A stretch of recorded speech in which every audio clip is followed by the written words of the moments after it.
na Hanks mama be dis, and as she talk say she wan buy food, na im Clara carry face up look who dey talk, na im she come see say na Hanks mama dey talk.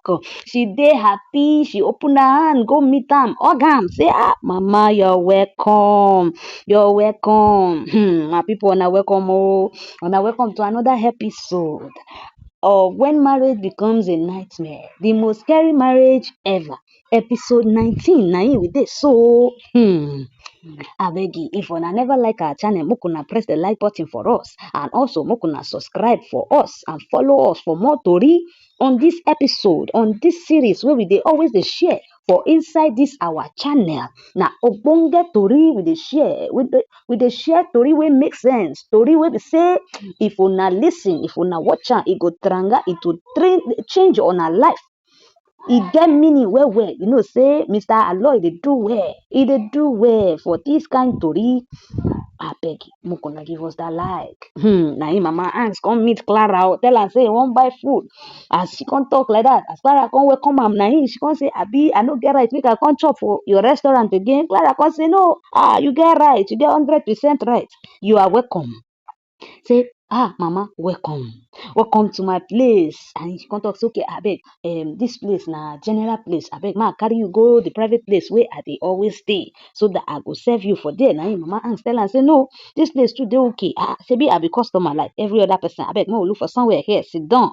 Na im mama Hanks come dey look say, una try for this place, so this place dey lovely. Na im Clara come dey tell am say, na God make am possible through Hanks, so and I dey appreciative, I appreciate am, I am indebted to Hanks. Na im mama Hanks come talk say e dey always good say make we dey appreciate people wey do us good, say also e dey also good make we dey indebted to them, but the thing be say if we dey appreciate them and if we dey indebted to them in order to please them so that we no go wrong them, make we also no lose ourselves to that indebtedness. We fit break ourselves for inside also. Na im Clara come dey look and say, mama, I no understand wetin you dey talk. You know say mama Hanks, she dey like to dey talk in parable form. Na im Clara come ask am again. Na im she come tell Clara say, you know say you be married woman and I cherish you a lot. Say the thing wey you come do for my house that day, I know say na misunderstanding, you no understand, na wrong information wey you hear, na im make you rush come like that, come meet my son. No be say you give am wosa for cheeks, but I like wetin you do. The thing, e sweet my belle well well, e sweet my belle as an African woman wey you be. I look and say, the thing wey make my belle sweet me well well be say at least you come say you come stand, you come fight for your husband, even though say you no know the truth or the right thing wey happen, but say you stand up fight for your husband and you no wan make anybody do your husband anyhow. And I like that kind thing. You know say men now, even though say dem dey always do things wey no make sense, no be say make we too come follow join or make we lose ourselves for inside that thing wey dem dey do. Say my own be say make you try look for way to take grow your marriage, make your marriage work. E dey okay make your marriage work well well. You go do everything possible to make your marriage work, but the thing wey me I go tell you na two things I wan tell you. Say make you try make sure say your marriage work between you and your husband. But if you see say e no dey okay for you, say as you dey try the thing no dey work, and you know say e no dey give you joy at all, abeg I go advise you say make you look for ways, say make you take what, carry your leg, make you carry yourself waka comot for inside the marriage. Say shey you know say marriage no be for small pikin, marriage no be vacation wey be say you go you go come back. No, you go stay there because say you and Hanks, God don join una together, so una go try your possible best make you make sure say your marriage work. Na the thing wey I go tell you. Walai, this mama talk am well, she advise am well. Na this kind advice I dey expect say Clara mama go give Clara, but na the opposite Clara mama dey do. You know say no be all mothers be mothers. If una know wetin I dey talk, if you no get am, you leave am for there. The mama give am the advice and Clara see reason say she need to make sure say she make her marriage work. Say e no go dey easy, but she go try all her possible best to make sure say her marriage between Jonathan make e work well well. But if she see say she no fit stay for inside the marriage again, make she do what? Make she talk to her leg, make dem go file for proper separation. Una hear am? Proper separation. Say marriage no be joke and marriage no be do or die affair. na the thing wey she tell am. She come tell am say okay, she don dey ready make she chop the food wey she wan chop. Na im Clara come tell am say okay, the food wey you go chop na the house go take care of the bills. She come talk say okay, wetin she wan chop. Na im the mama aunt come tell am say you know wetin I dey chop na? You know wetin I dey chop na banga with starch. Una hear that? Na im Clara tell am say I dey come, make I go do the food, make I go prepare the food for you so that you go chop am. Una hear wetin Mama Angst tell Clara. Mama Angst don know Clara no be today. And I like the advice wey Mama Angst give Clara. Na Clara be dis so she dey inside her room dey think of wetin Mama Angst tell am. As she dey think so, na im she come call her husband. As her husband comot for inside the bathroom, she come call am say make im come, make both of them sit down, make wetin im wan sit down talk for. Na im she come say abeg make you come, make we sit down, make we talk. As she come tell am that, na Jonathan come go meet am. Jonathan come sit down. As Jonathan sit down, na im Clara come say im no understand wetin dey happen between them again. Say wetin come make their marriage go worse like this. Say no be so their marriage be before. Say their marriage na one loving marriage before wey be say people dey envy. Say she no know wetin come happen. Say she no like the way wey both of them dey always dey fight like cat and dog. Say e say she wan make dem go back to the way wey everything take be before, how dem dey take jolly themselves, how dem dey take enjoy the marriage wey both of them dey do lovey up and down. Say she no like this kind life wey dem dey live now. Say since the time wey the husband don lose im job, na that time e don become the opposite of himself, and she no like am at all. She want everything to change. Say she don tire for this kind life, this kind marriage wey e dey. Na Jonathan come tell am say, so in other words, she dey tell me say you don dey tired for this marriage. Na Jonathan come tell am say okay. She come say no, say she wan make the marriage work. Say wetin dey fit do make the marriage take work. Na Jonathan come look am. Jonathan come tell am say okay, you wan make the marriage work, shey you go do as I say. She say I go do as you say. Wetin you wan make we do? He say na two things I wan make we do, and you go lis ten to me as I dey talk am. Na he come tell am say one, say you go stop to dey talk to angst, and you go comot angst for your head. Say you no go get anything to do with angst again at all. Say number two, the thing wey I want make you do be say you go hand over the restaurant to me, make I dey manage. You go hand am over to me. I go dey take care of the restaurant. Na me go decide wetin customer go chop and wetin they no go chop. Say na me go decide am. Say your own be say you go sit down for house. I go dey take care of you. Me, I go dey run the restaurant. Na him Clara look am. The thing wey make Clara look am tell am say, you hear wetin you dey talk? You hear yourself at all? Be say the same restaurant wey be say him kick against, he no like am. He no even want Clara make e do at all. He dey talk up and down say Clara dey sleep up and down to collect money, to dey sleep with angst, collect money, do the business. Na now he come dey talk say make she carry the restaurant give am, because say Emeka don advise am. Because Emeka don advise am say make him collect the restaurant for Clara hand. Una hear the stupid talk wey the husband talk. Na Clara come tell am say okay, if I no come accept, wetin go happen? Na him come talk say make she consider the marriage. Say the marriage don destroy be that. Say make everybody go their separate ways. Say make everybody dey do as dem dey do before. Say na you call me, come meet me. Say make we look for how we go take make our marriage work. Na him Clara come tell am say this same restaurant wey be say the time wey I wan start am, na you dey talk, na you dey complain, na you dey talk up and down say I sleep with angst, collect money to start the restaurant. Now you wan come collect the money. You dey shameless. You no get shame at all. You no get shame at all. Your shame dey shame me. You no get shame at all. You know the kind word wey comot for your mouth. You no even get shame. Na him Jonathan tell am say abeg no insult me. Na you call me say make I come sit down, say make our marriage work, and I don tell you the solution to make the marriage work. So no insult me on top am. Clara come tell am say you no get sense. Now I see say you no get sense at all. You no get sense. Your shame me. You no get sense. You be foolish man. Others wey be man, dem dey out there, dem dey struggle, dey look for way to take care of their family. But you dey here, you dey talk say you wan collect restaurant wey your wife don start, wey she beg you make you start do for am, wey you no do for am. Na you now wan collect the restaurant for her hand because say you see say the restaurant don grow well. You no get sense. You be wicked person. You be wicked person. You be bad person. You be bad person. Your shame me. Na Clara come dey tell am, dey talk to am. Na Clara dey talk to am, she dey boil. Na she come tell am say your charm no fit work. If na juju you do, e no go work. Because say you see me so, I don make mistake in the past to trust you, but now I don wise. I don get sense well. I don use pana sharp. I don use Panasharp, I no dey use Panadol again. Nothing wey you go tell me wey be say I go hear you again. You know say you no get sense.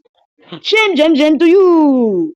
I don wise. You no fit brainwash me again. You no fit brainwash me again. I don wise, I don get sense. Now before I no get sense, so they say I go dey carry everything they do for you. I go dey follow you, they do everything. But you see now, I don get sense.